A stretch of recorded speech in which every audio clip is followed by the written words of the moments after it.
Hello, hello. We are live. Sorry, I was a little tardy.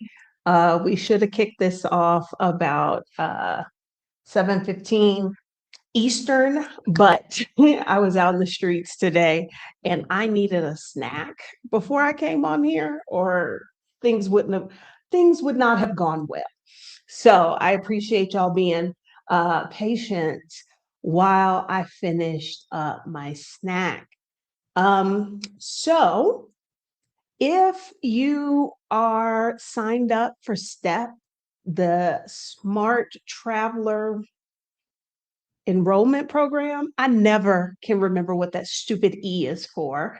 But if you signed to get updates from the State Department about, the goings on in the world on the 22nd, which was Sunday, late Saturday, early Sunday, um, they sent out a notification, and it was for all US citizens to use caution, worldwide alert.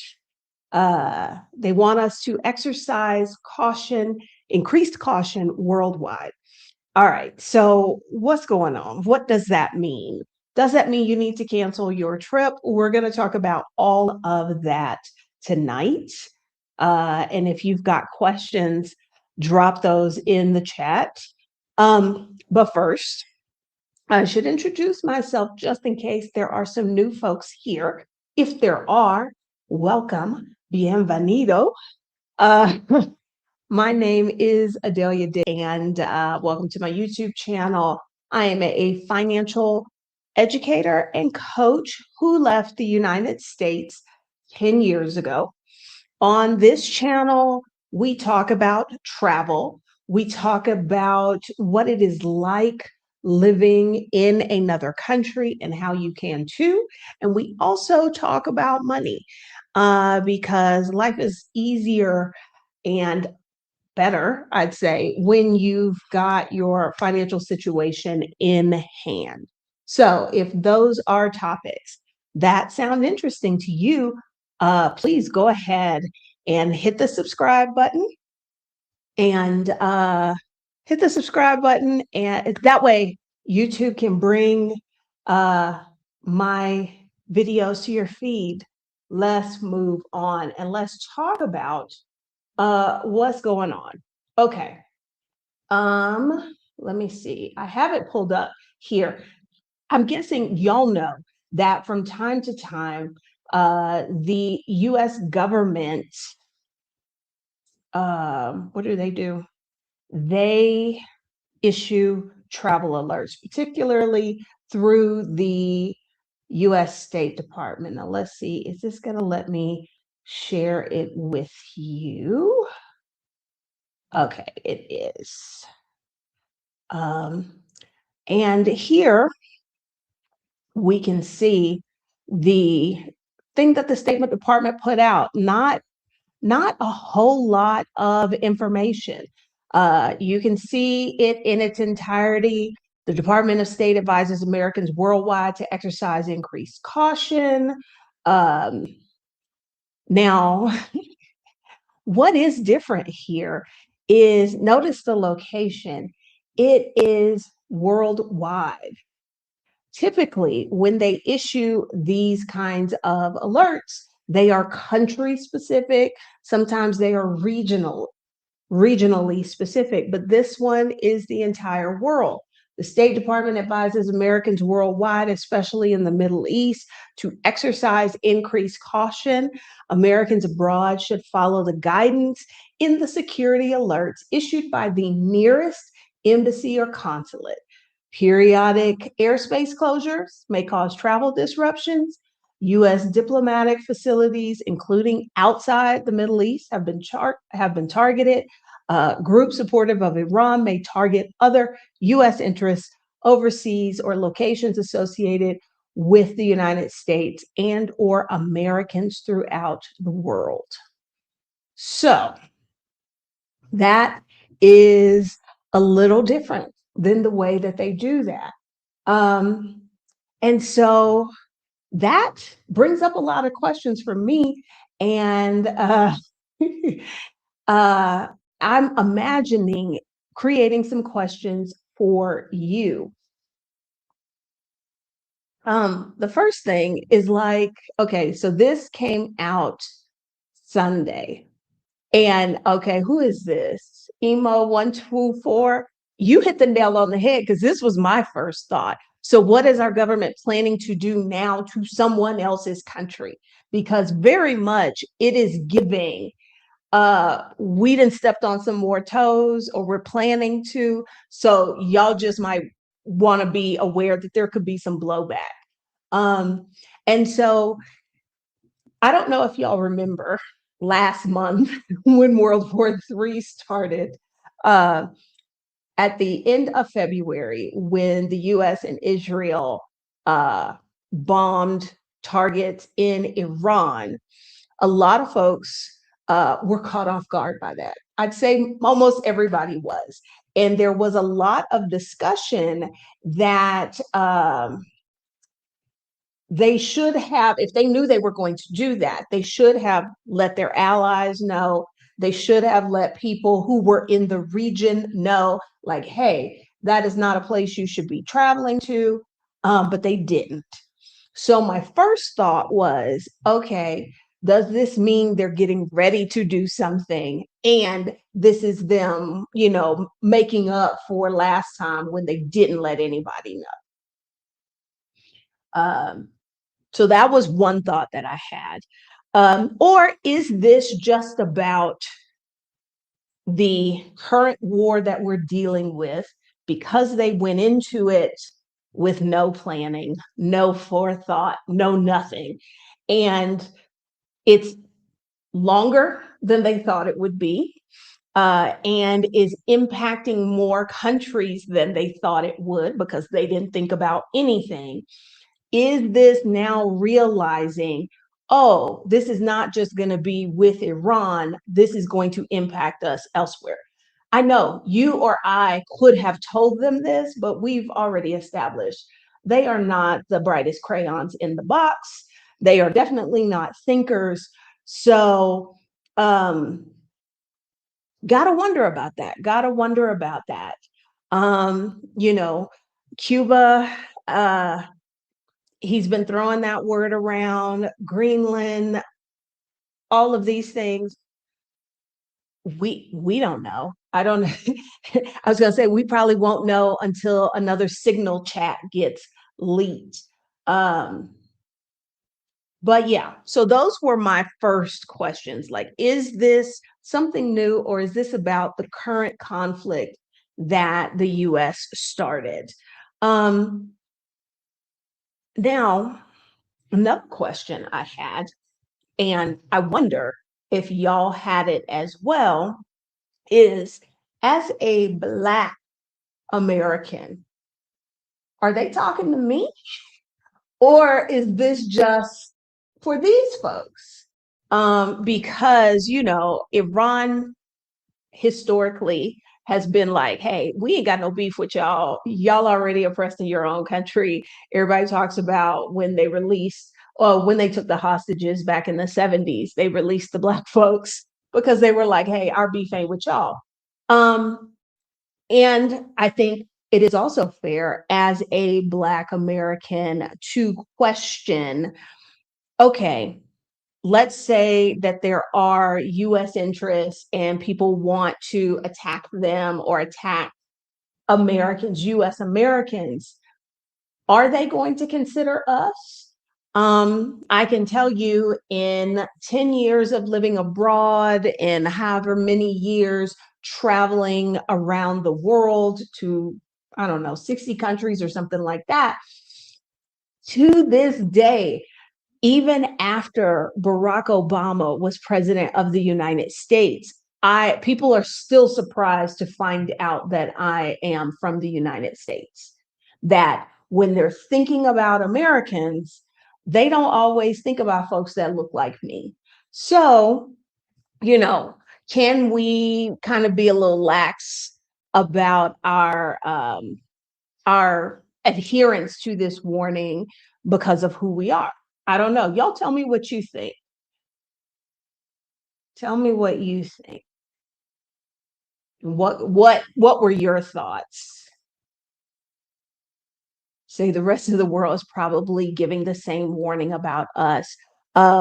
Mexico, Germany, and there's some more European countries and probably some Asian countries who have issued travel advisories about for the United States, which they should, because as we know, no one is really safe from the brutality in the United States in this moment, even if you are a US citizen, even if, because I know somebody's going to come up in the comments and tell me, oh, ICE can't detain, it's illegal for ICE to detain US citizens. Don't matter if it's illegal, they've been doing it.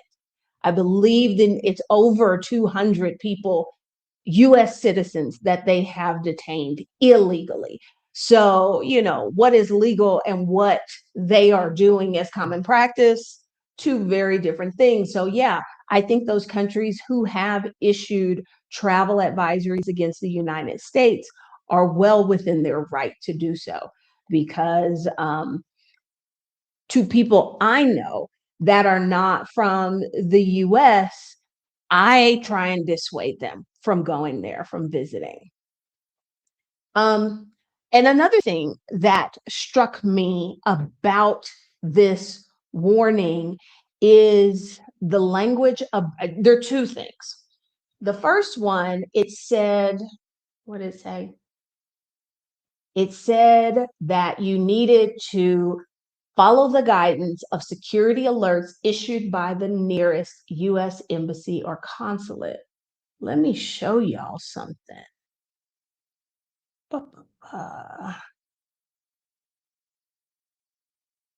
Image.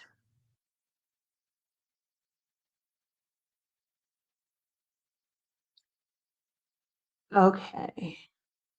Can I make this? All right. So, what are y'all looking at? This is from earlier this year, as of January 30th. No, this is 2025, but I don't think much has changed actually.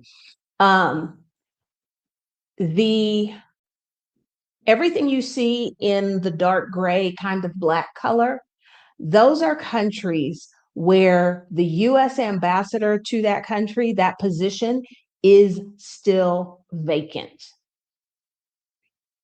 Only one who are in the kind of blue color, there is an ambassador at post. And probably because it's a career diplomat and not somebody that had to be appointed or was needing Donald Trump to choose someone. That's a lot of countries. And in particular, if you look in Southwest Asia, over here where Iran and Iraq and Saudi Arabia are, you'll notice a lot of those positions are empty. And that's not good. That's not good when you're in the situation that we find ourselves in right now. So when I was reading the alert and it's like, oh, follow the guidance of the consulate or the embassy officials there, what if there's nobody there? When the bombing started and people, of course, were caught off guard, and they were like, well, you should, in Saudi Arabia, their embassy was closed. So whose guidance are you supposed to be following? Because a lot of those positions are vacant. That also means, like, if you are a US American and you are traveling abroad and you are expecting some assistance from the State Department and there's no diplomat there, the embassy or the consulate near you is unmanned. I mean, there's nobody to help you. There's nobody to help you on that.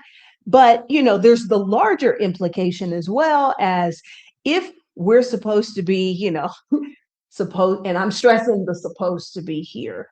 If we're supposed to be, you know, negotiating, trying to build alliances, blah, blah, blah, the main people who help do that are consular staff, or embassy staff, and they're not there. So that's not good. That's not good at all. The other thing that struck me about, I'm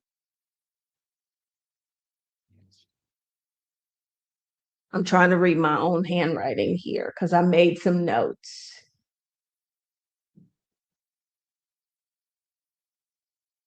I can't remember what that other thing was. Oh, now I do. Okay. The thing in the alert that struck me, it was talking about US interest being targeted. What does that mean? What does that mean? Is that US businesses? I think maybe, but also I think it also includes military bases, military installations, any kind of peripheral things that are also associated with a US presence in a specific country, or as we have seen, in a neighboring country. So you'll notice that Iran, a lot of their retaliations, when it's not against Israel, is in countries who are friendly with us: Qatar, UAE, Bahrain. They have US facilities there and they are being targeted. But I think also our interests are bigger than that. Do y'all remember? I think it was the Houthis in Yemen. Was that last year when they cut the undersea internet cable and a whole bunch of people had a big outage? Um, there is talk about, I think it's like 200 or 300, um, was it 200 or 300 cables, or was it that there was just 200 or 300 feet above below the water? But apparently there are some very vital communication cables that are go through the Strait of Hormuz and are in a very shallow part of it. So if this warning is about somebody like Iran or some other country, if you want to hurt the United States interests, take down the internet, cut these cables that nobody can get to repair, that it would take months to repair. So I think, well, one thing I think we can take away from this is we have to think bigger than, like, oh, they're going to target me as an American. Oh, they're going to target this American business. I think it goes bigger. They are going to, whoever they is that we are being warned about, because we don't know. They haven't told us. And as we've discussed tonight, it could be a long list of people. But whoever the they is, they are looking to hurt the United States in the in a very impactful way. And times have changed. I've heard people talking about, like, oh, it's going to be planes and buildings again. And this article, it wasn't an article, it was like a news report. The person they were talking to was saying that no, like, the world has changed, security has changed. It's not that kind of terrorism anymore. It's more of the things like taking down the internet, hitting, oil refineries, communication hubs, that kind of stuff, attacking infrastructure in a way that it's going to impact the economy, like closing the Strait of Hormuz, and everybody who is dependent on oil that comes through there, they're going to be up a creek. So those two things stood out to me the most. I do wonder about why did they issue this when they did? Because it's as I forgot who was it that said, like, who country they messing up now, but why was it issued when they did? Is this them trying to cover their ass, for something new, or for what they've already done or what they're currently doing? Is this someone in the State Department that doesn't even have like a straight line to the White House, and there's just like, hey, y'all need to be careful out there? Maybe it's not a big maybe it's not a big deal. Maybe, the world today is no more dangerous than it was last Friday. I don't know.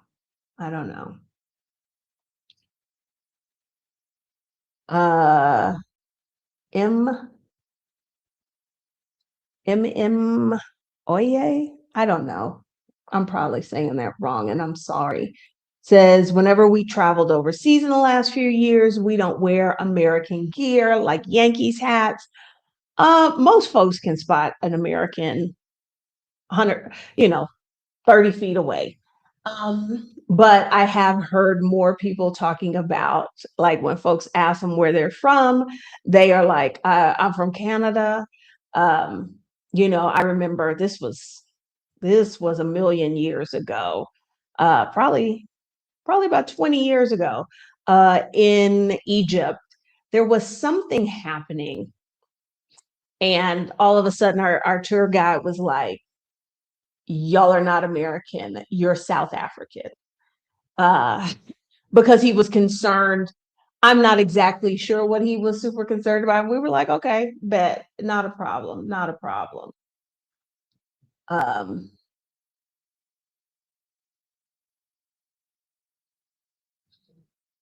so, what else do I have on my list here? Okay, so we've kind of asked some questions about, like, what's going on with this. What are they thinking?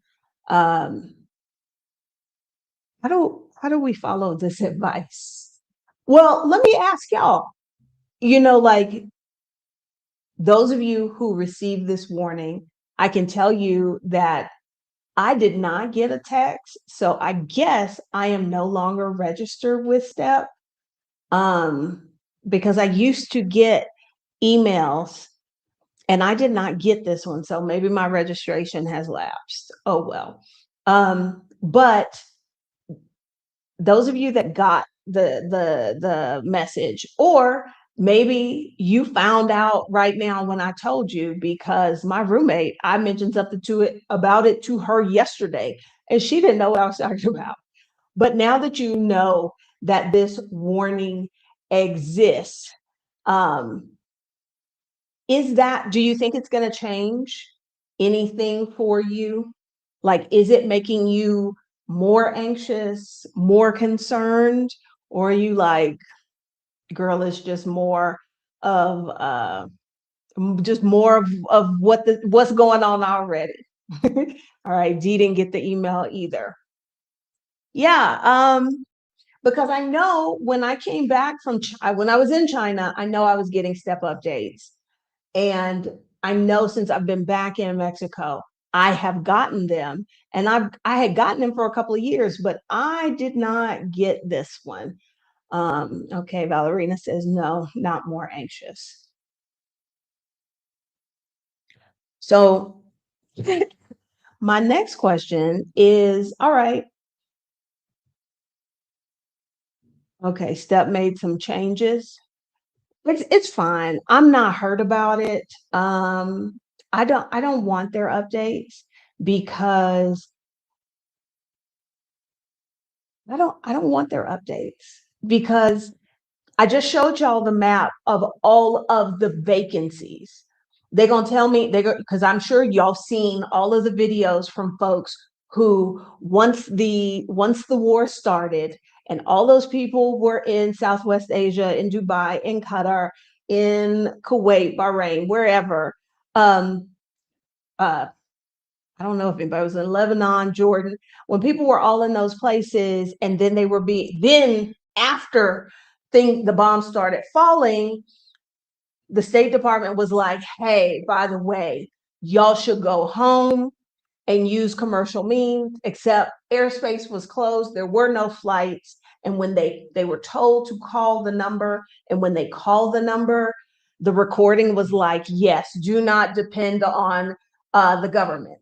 Do not depend on the US government. So I knew they was like that already, but they have proven no shadow of a doubt that they're not going to be able to offer assistance, particularly in this administration. So I feel like, why do I need to register with STEP? That's just keeping the US government in my business. And I'd rather they not be. Now, am I telling you not to register with STEP? No, that's not what I'm telling you.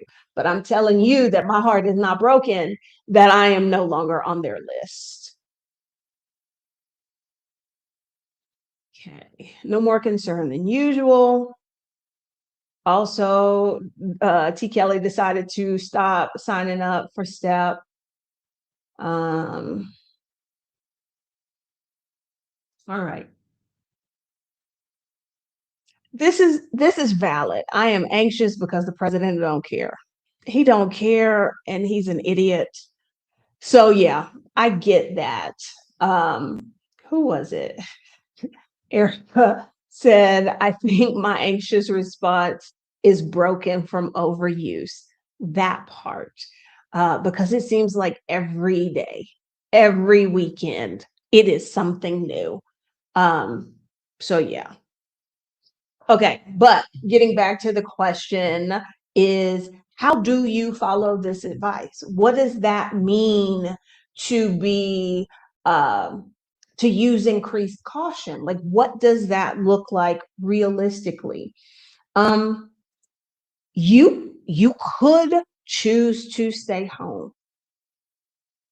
You know, I kind of think about this kind of like 6 years ago when the world shut down around March 15th.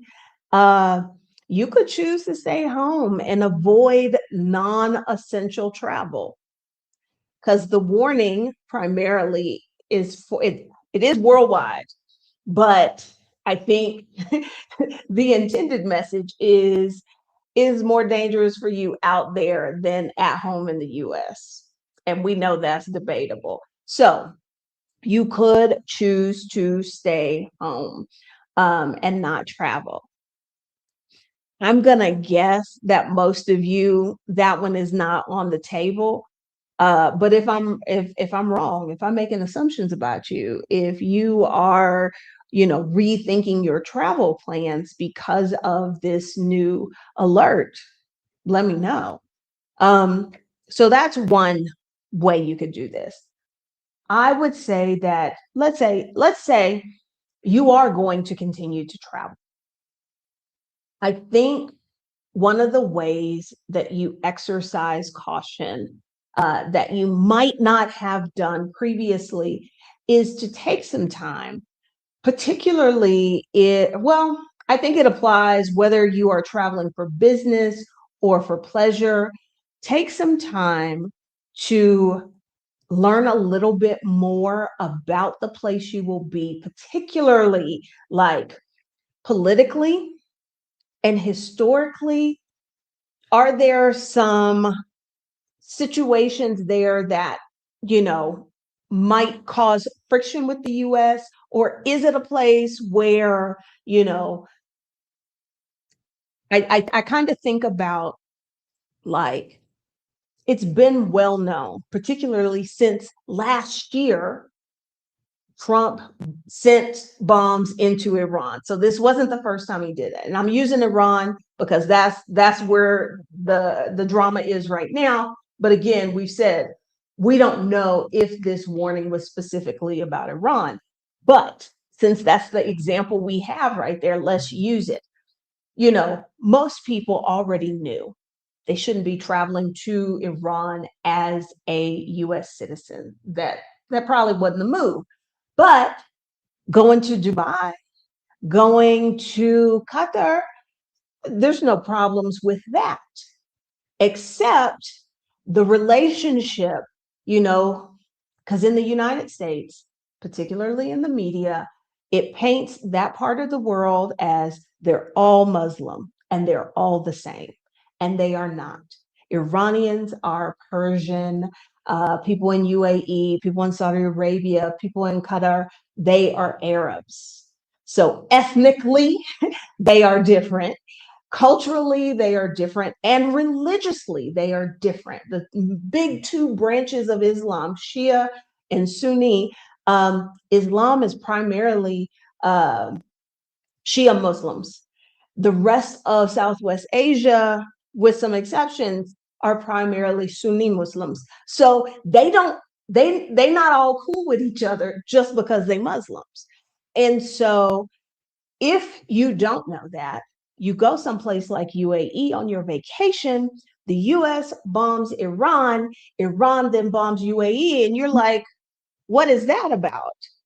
You know, the UAE and the United States have this relationship. So that's why I say, like, I think places that you are choosing to travel to, it would do you well to do a little bit more digging into what is their relationship with the United States? What is their relationship with the countries that the US is currently beefing with? Because we know the US can pretty much beef with everybody. But in this moment, uh, who they got beef with and understanding that. Okay.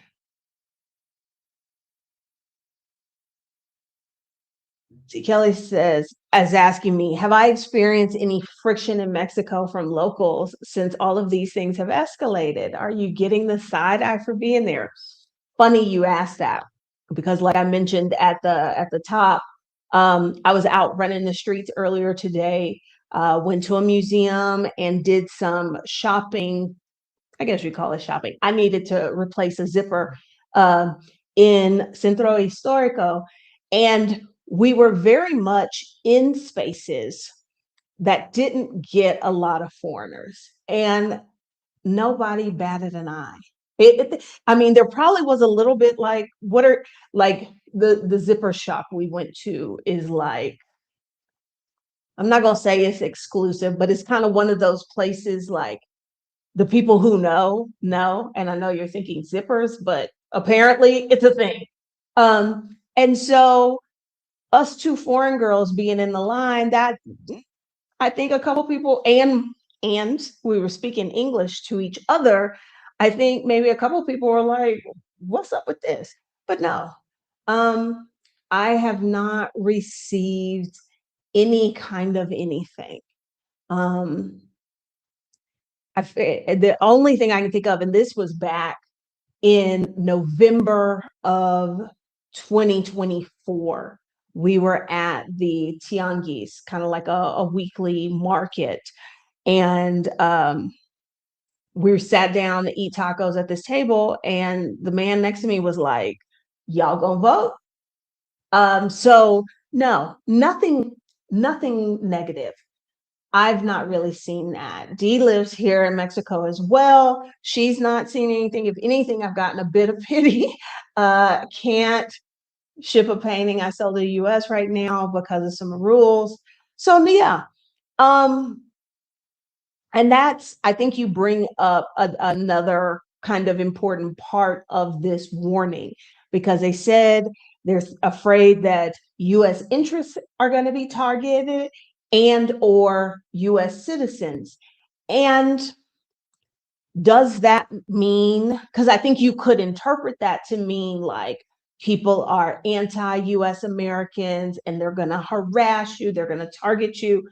That has not been my experience here. Um, Now, I'd be interested to hear from other folks, because I don't know if y'all realize this. I have not traveled internationally since December. Now, last year, um, I didn't run into anything. I went to Brazil, I went to Peru. Um, I didn't run into anything. Hold on a sec. I got to grab my charger.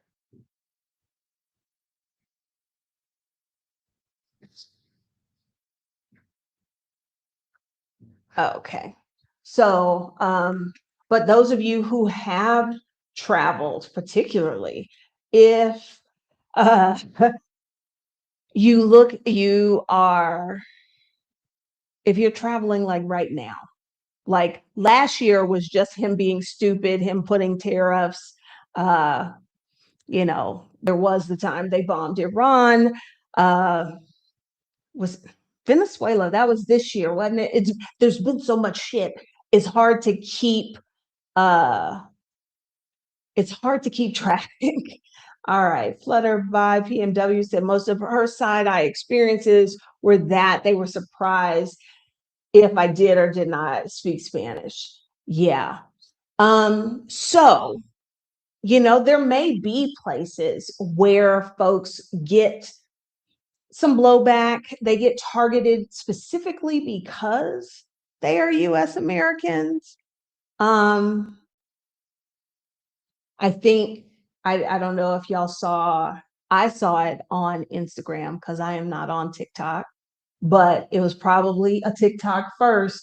The white lady who went to Northern Ireland and was crying because people were mean to her because she voted for Trump.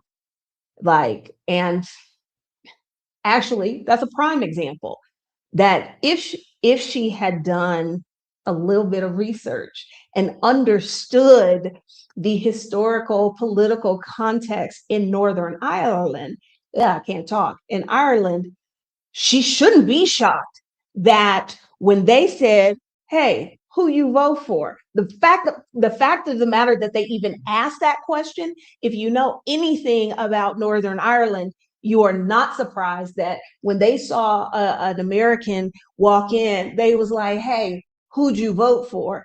And that when she was like, oh, I don't want to talk about politics, they was like, oh, we clocked it, we know exactly who you are. And probably said some things to her. If she had understood the place she was visiting a little bit better, maybe she wouldn't have got caught up like that. They did. They clocked her quick. But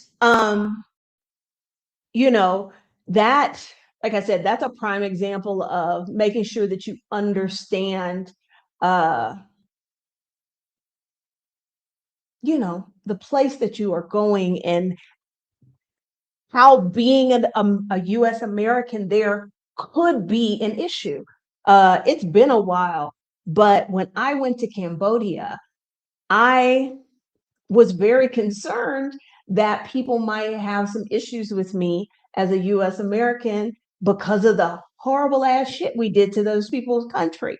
I was blown away that like it was like, hey, no big deal.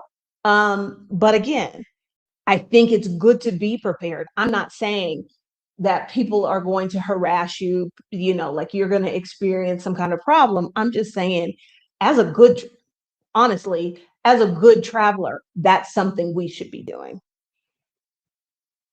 I love this, Dallas. You can't take that audacity overseas and expect a warm welcome.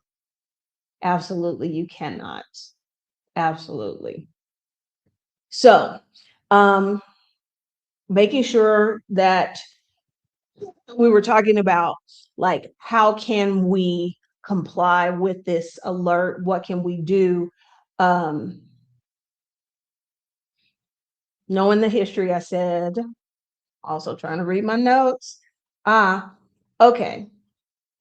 Connect before you get there. Connect with the local media in some way, either through Instagram, Twitter.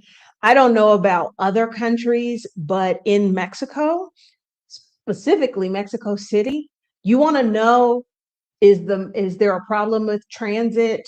You want to know what's going on in the city? All the different departments have Twitter accounts and they're tweeting all of their stuff. So in some way, shape, or form, get connected with the local media so that you know if there is something coming up that might impact you as a US American. So like, you know, Mexico City made the news a while back about some anti-gentrification protests. Um, if and there were people who were tourists here who had no idea, because generally speaking, Mexico City has over 3,000 protests a year. I don't know what those numbers are other places, but generally there is a protest somewhere here every day.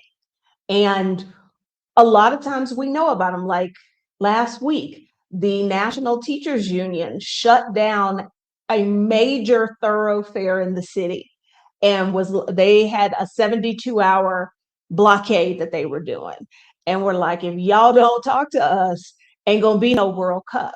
Like that's every day here. But there were tourists who weren't tapping into the media and got caught out during the anti-gentrification protests. Generally speaking, protests here are not violent, but that would be something that staying away from protests in general is a good move when you're traveling. So that would be one of the things I would do if you're trying to observe this. Be more cautious as you travel worldwide. I'd say, tap into the local media so you know what's going on.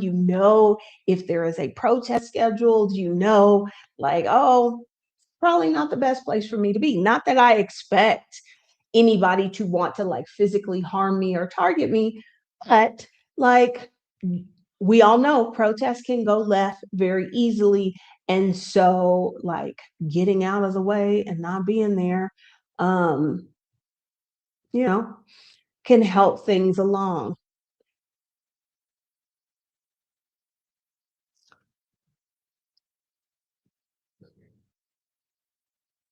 Okay. What else do I have on my list here? Okay. And we kind of talked about this already. I think part of our being more cautious as we travel is tempering our expectations of the US government. Okay. I don't know if I saved it. I saw somebody did a really good post, a really good carousel on this on Instagram about like what happens when like shit pops off somewhere. What can you expect from the US government? I'm gonna tell you, keep your expectations low. And that means if y'all saw that map, you see how many countries there is no diplomat representing the United States. Okay, so that could mean that there's not even anybody at the consulate, at the embassy. Who knows? So keep your expectations of the US government low. And that also means you need to have a little bit of extra money built in, because what those people, I don't know if they understood this. The people in Dubai, Qatar, Bahrain, all of those places, Oman, the US government was like, y'all need to get out, y'all need to leave, but we can't help you. Okay, so those people were stranded for like a week or two. Where are you going to stay? Are you going to continue to pay for your hotel? How are you going to eat?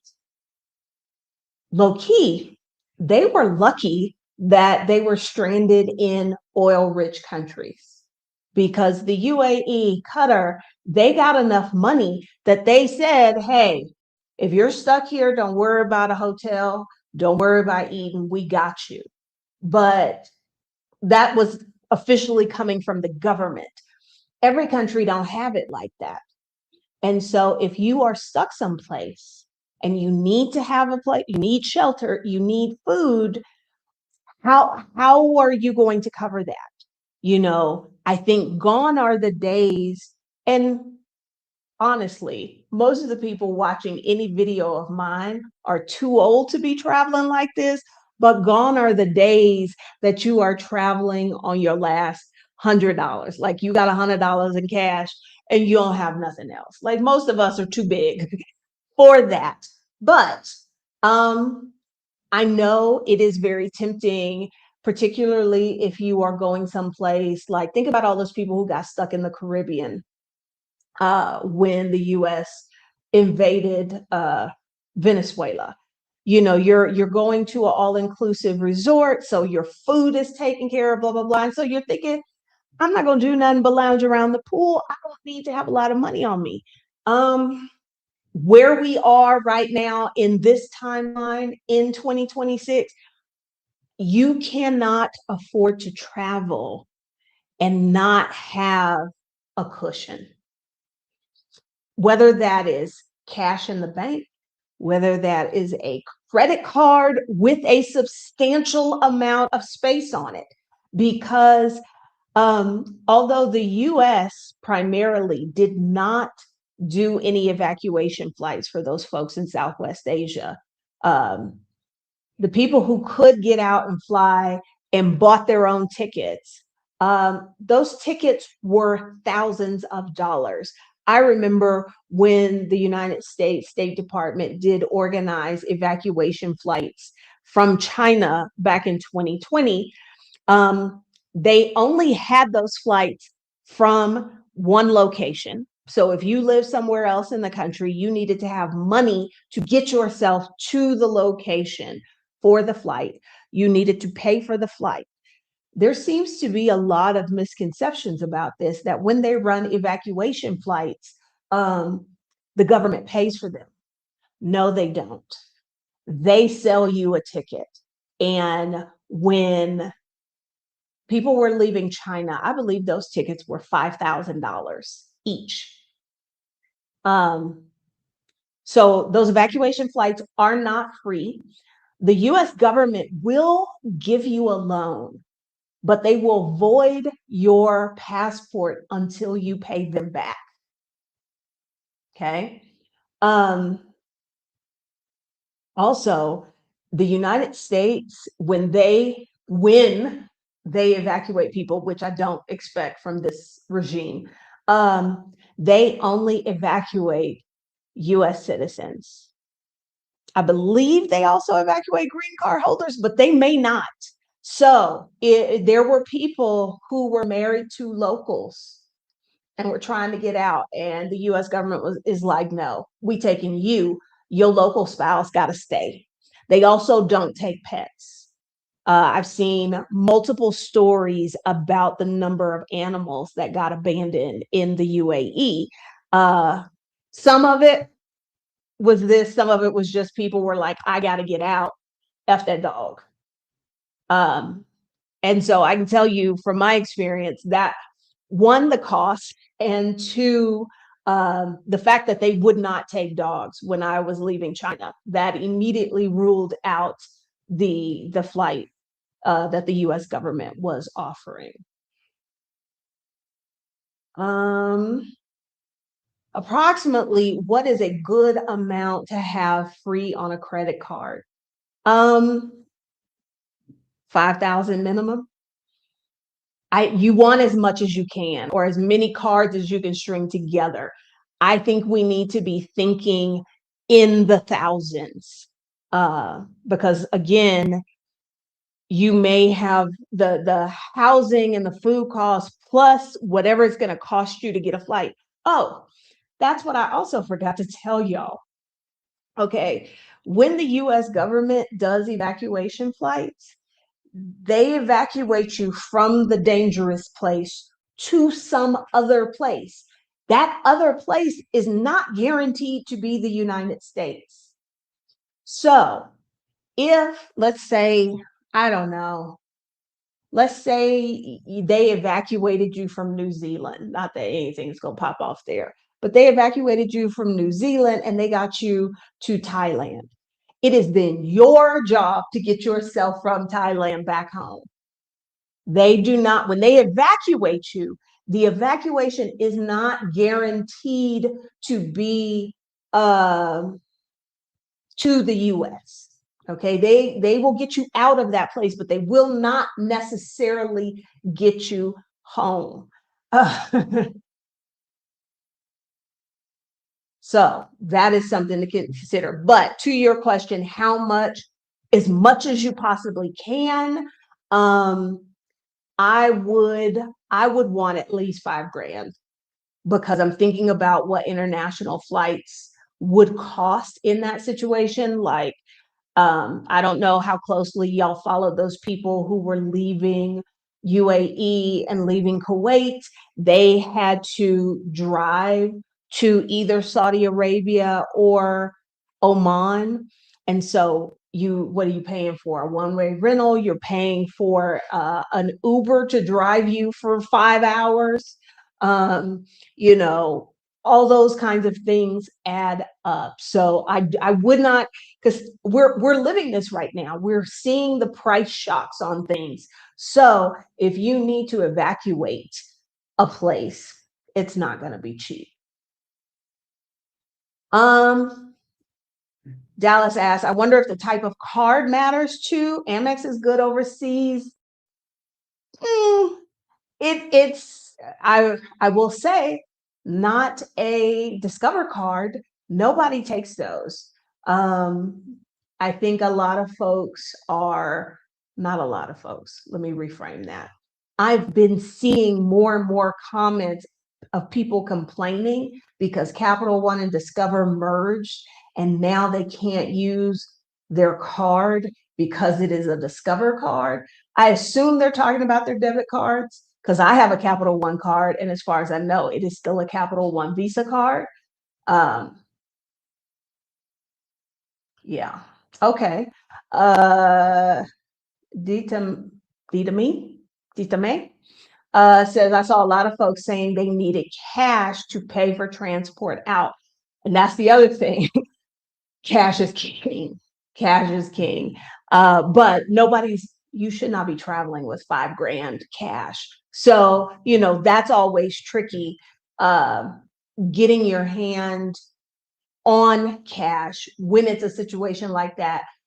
We saw that Iran, um, made an announcement about, like, don't be standing too close to any U.S. or Israeli banks. Like, we might be blowing up banks too. So, and then there are times when, if something pops off, the grid is compromised, are you going to be able to get cash out? So you can't plan for everything. But I'm thinking specifically of this situation, people who could get to an airport that was functioning, being able to pay for the ticket. Okay, D says, I feel more comfortable with 10K available credit if you can swing it. Yeah, that's why I say the more is better, but at minimum, I'd say 5. Okay. Here's Evelyn saying, I had to pay 3,600 for a flight to London, then London to Atlanta. Okay. Yeah. Okay. Good to know. And here's the thing.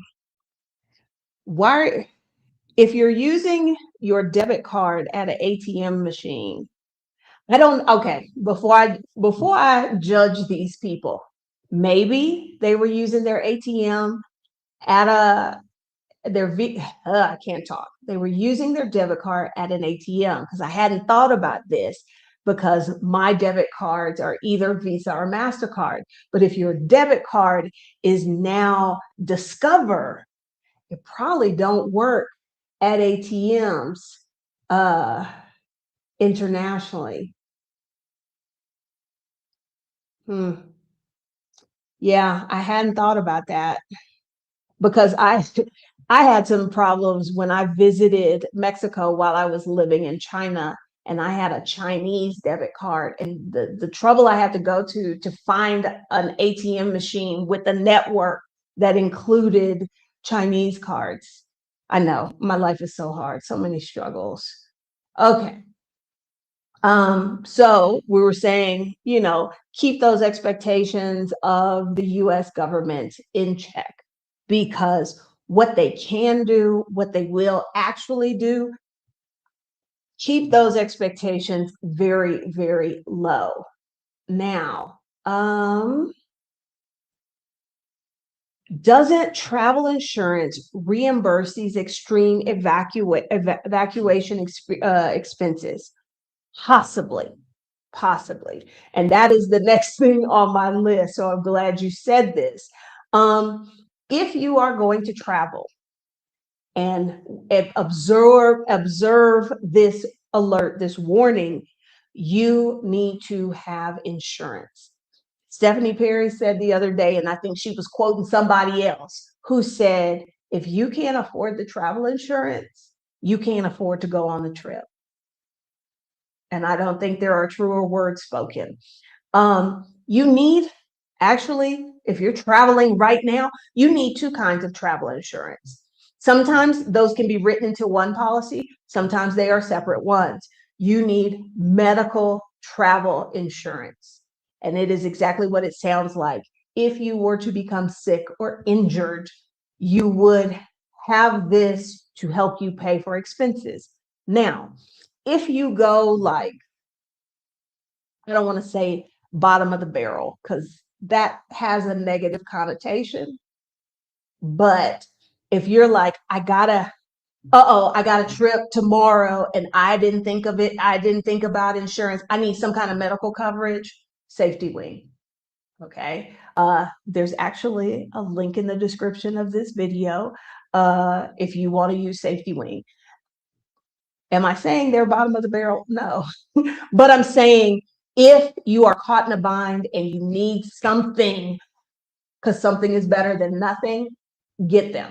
Okay. So you need travel health insurance to pay for medical costs, but somebody like a Safety Wing, they're going to reimburse you. You're going to have to pay up front. If you want a more substantial, a more sophisticated policy, I think I keep wanting to say Squarespace, but it's not that. Square Mouse, I think it's them. But also, I have a link in the description of this video. There is a site that I use that you can put in like what you're looking for, and then you can shop multiple policies and kind of compare and contrast, how much coverage do they have for hospitalization? How much do they have this? Do they cover a trip delay? Because that's the other kind of travel insurance you need. You need to have something that if, the United States invades Venezuela and all flights are canceled and you have to pay for extra days at a hotel. And again, I know somebody's going to say, well, but if something happens where air traffic is interrupted and you are stuck someplace, trip interruption insurance is what covers that. They often lost bags, delayed bags, things like that. Sometimes those policies will have medical coverage, but not always. So, insurance is absolutely it. And so to go back to your question, was it this one? No, it was this one.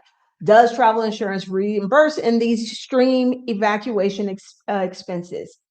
Maybe. It is going to depend on your policy because sometimes, as Evelyn has pointed out here, travel insurance might not pay if it is for war or force majeure kinds of things. This is something, and I am guilty of this previously, where I was like, I just need something, not reading the details, and I buy it. You need, the minute you start booking stuff for the trip, you need to start shopping for insurance and reading the information. Now, one way you can not be out of money. So let's say something like World War III pops off, and you're like, oh no, I just don't want to go. The only insurance that is going to help you recoup some of that money is the cancel for any reason policies. Those are going to be more expensive, but you will get at least something back if you decide that it is not worth it for you to travel. I'm just going back, see if they're.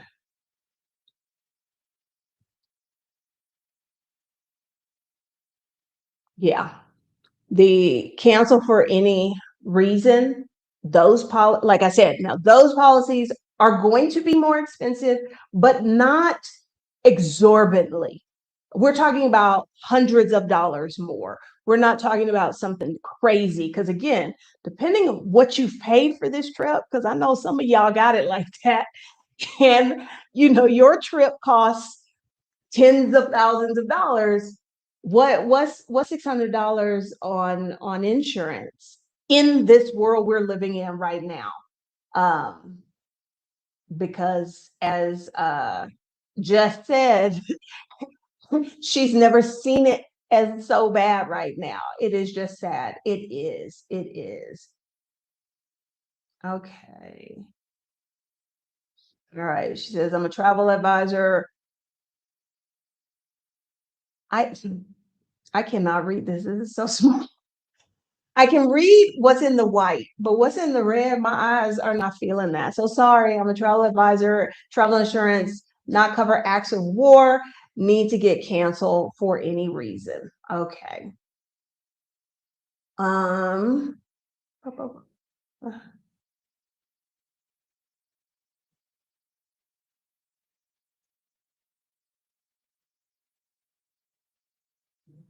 now I am not saying that having travel insurance is going to guarantee you, but not having it, you better have some extra cash.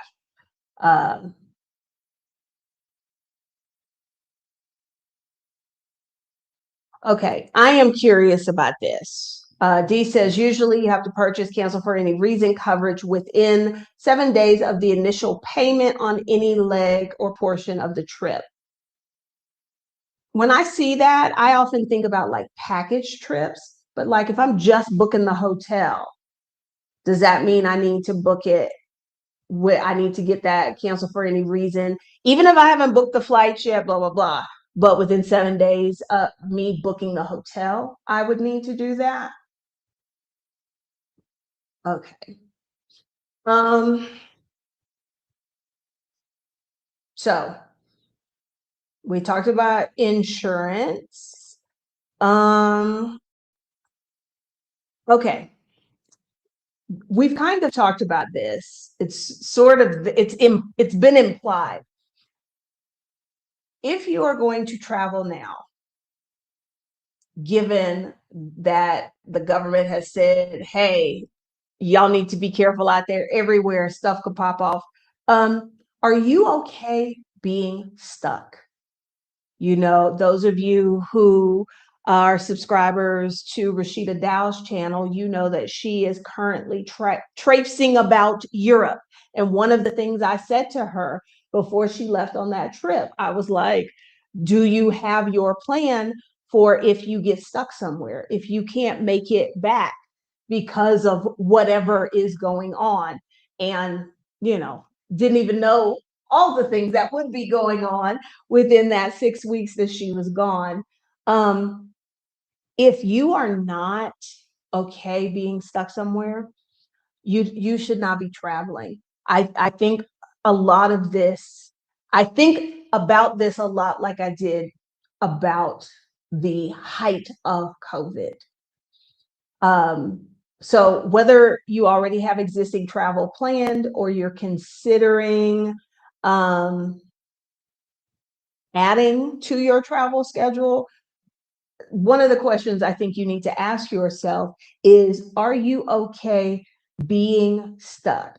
And if your thought is, well, I'm not flying to the Middle East, so I'm good. Y'all, we've seen how global travel is interconnected. If there are no flights, to the Middle East that then typically went to Southeast Asia, and you are in Southeast Asia, now your flight is delayed. You get what I'm saying? If somebody decides to cut the cables and all of AWS, all of the Amazon Web Services go down, how many different parts of our life does that impact? And let me tell you, it's a lot of it. That might strand you someplace.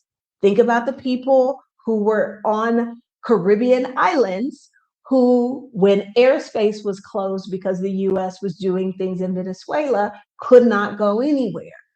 And when you get stuck, yeah, like those people turned out to be stuck for a couple of days, but you don't know that until you know that. So if you're not okay with that, if something in your life is going to be catastrophically impacted because you cannot be home on the day that you were scheduled to, you probably should not be traveling right now.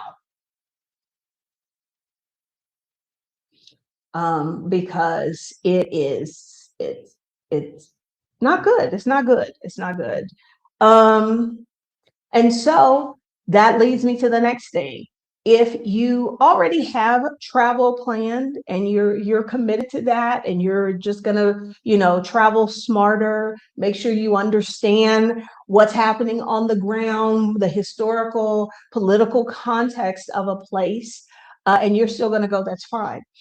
But are you, I think it's a valid question to ask yourself is, should I be planning additional travel? Given the uncertainty we are dealing with right now, you know, should you be adding new things to the calendar? Might not make the most sense. Um, the other things I have on my list are very, very practical ones. Uh,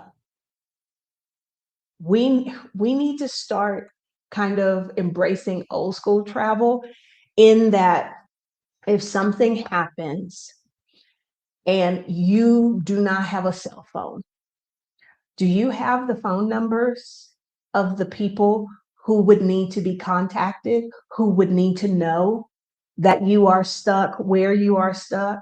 Do you have those? Do you know those people's phone numbers? Write them down. Write them down. Print out your boarding pass. Print out all of the receipts, all of the travel documents. Print them out. I think, and I know that sounds like such a pain because we can do everything now in Google Wallet, Apple. I assume there's an Apple Wallet. We can do it all there now.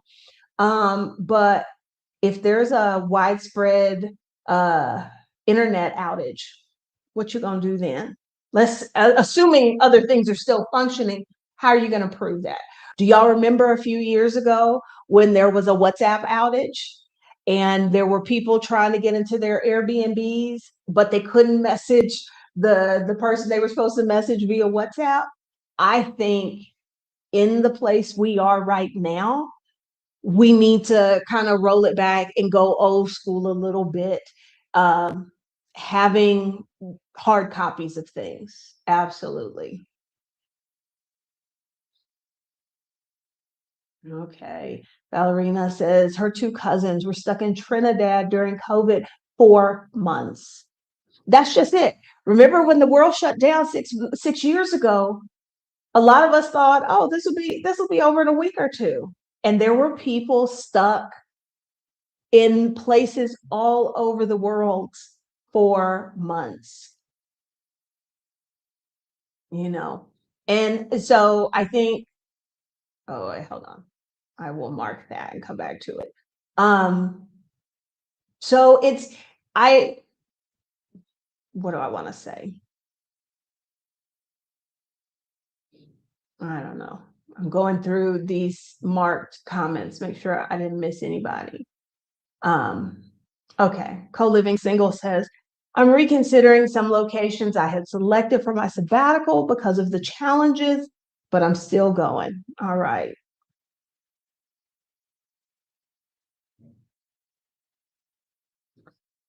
This is not really travel related, but also still related.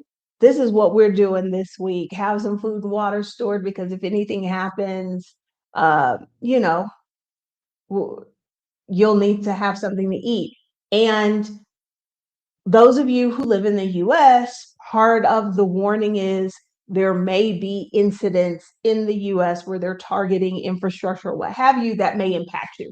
I think if I was living in the US right now, given the current level of hostilities globally, my concern would not be, oh, somebody's going to bomb us.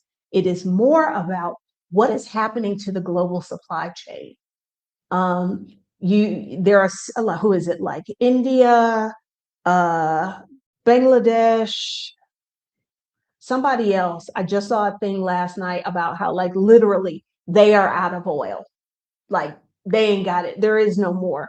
And so what that means, trucks will not be delivering things to grocery stores, that kind of stuff.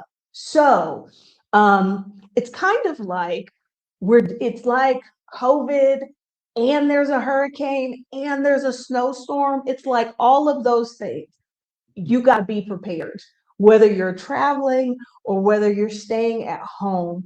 You got to be prepared for just about anything. So if I was living in the US right now, I would be very concerned about supply chain issues, because with oil prices going up or there not being oil available, various parts of the supply chain missing out on things, making sure that you've got some provisions, not saying be a hoarder and stock up on everything, but having some provisions, definitely. And we're doing that here in Mexico as well.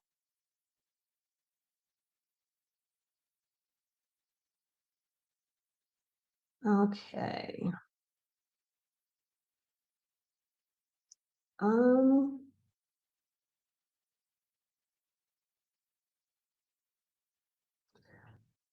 Monica says she's worried about securing her money in another country or currency. That's a valid concern. I wish I had a great answer for you.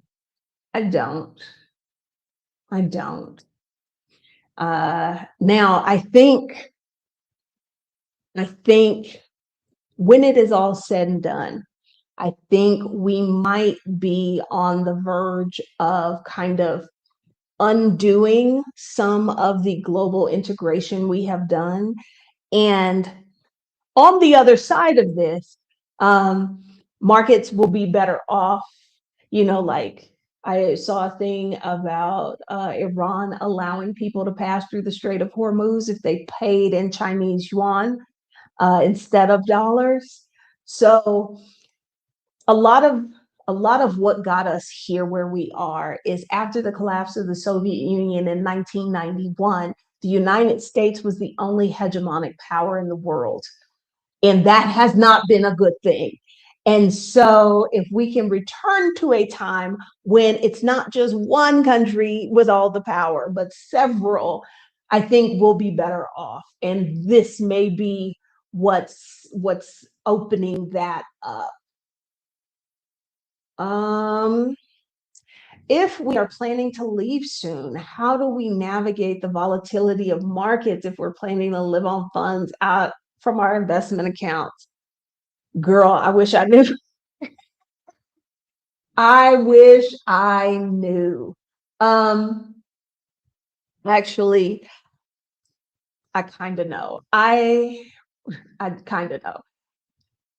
I think this might be time to what is the word? Reallocate. Like, look at your asset allocation in those accounts. Um, I'm struggling right now. Maybe my snack wasn't strong enough. Um, there are, like, if all of this craziness was not going on and the world was quote unquote normal, there would be certain moves that you would make within your portfolio to keep, and I forget what the word is called, Because it's kind of like, oh, okay, I've got all these stocks, I've stopped working, and I'm starting to pull from them, and then the market crashes. And there's a term for that. And so for you not to have that happen, there are some things that you're supposed to do, like move more into bonds and other places like that, have a bit of a cash runway so that if things go off the deep end immediately, you're not having to spin down in a down market. But yes, this is the question we all want the answer to. Um, answer that.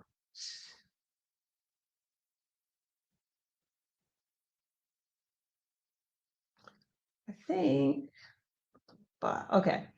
So I'm coming back over here where there are more messages. Okay.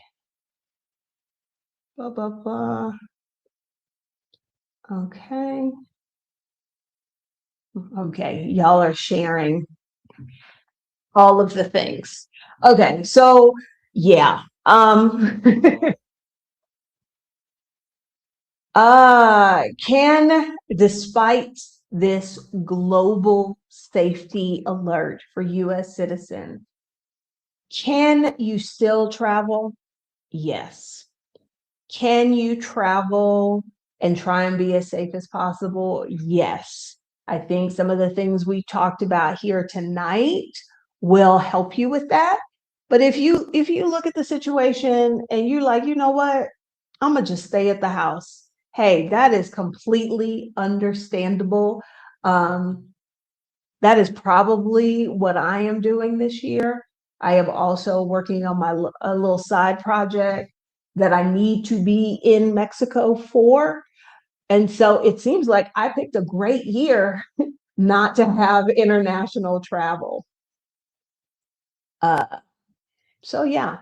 Thank y'all for coming to hang out with me live. If you enjoyed this video, hit the like button. Um, I've got a birthday this weekend. Um, and there was something else I was going to tell you. Oh, yeah. On Sunday, I will be live again, but not here, but over on Rashida Dow's channel on Rashida. I can't remember at this moment what I'm going to be talking about on Sunday, but if y'all want to come hang out with me as a newly minted 51-year-old woman, please do. Thank you for hanging out, guys, and I will talk to y'all later.